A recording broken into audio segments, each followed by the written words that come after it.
দেখুন গাইস, কত বড় একটি অগ্নিকাণ্ডের দুর্ঘটনা। আমি জানালা দিয়ে তাকিয়ে দেখলাম বড় একটি দুর্ঘটনা। তারপরে ব্যালকনিতে এসে আমি আপনাদের জন্য এই ভিডিওটি তৈরি করলাম। তাহলে শুনুন, আপনাদের সাথে শেয়ার করি আগুনে পোড়ার ভয়াবহ কিছু তথ্য।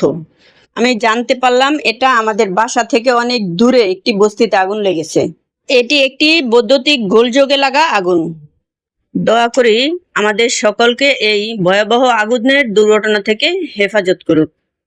ফায়ার সার্ভিস ও সিভিল ডিফেন্স অধিদপ্তরের বার্ষিক প্রতিবেদন অনুযায়ী 2025 সালে বাংলাদেশে অগ্নিকাণ্ডের কারণে প্রায় 570 কোটি টাকার সম্পদ আগুনে নষ্ট হয়েছে।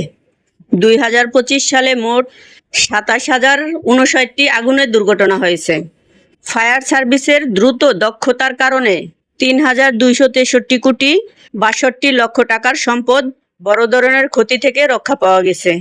তবে 2025 সালে সবচেয়ে বেশি দুর্ঘটনা ঘটেছে বৈদ্যুতিক গোলযোগের কারণে, এরপর বিড়ি সিগারেটের জ্বলন্ত টুকরা এবং রান্নার চুলা ও গ্যাস সিলিন্ডার লিকেজ থেকে।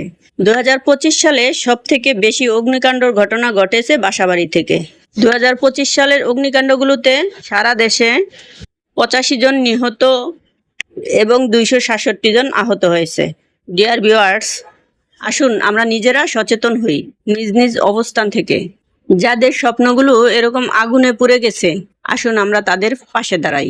যদিও আমাদের এটা একটি শিল্প অঞ্চল এলাকা, বাংলাদেশে এরকম শিল্প অঞ্চল এলাকাগুলোতেই আগুনে পোড়ার মতো দুর্ঘটনা বেশি ঘটে। আগুনে পোড়া রোগীদের প্রাথমিক ট্রিটমেন্ট সম্পর্কে জানতে রিকোয়েস্ট করব আমার চ্যানেল থেকে ঘুরে আসতে।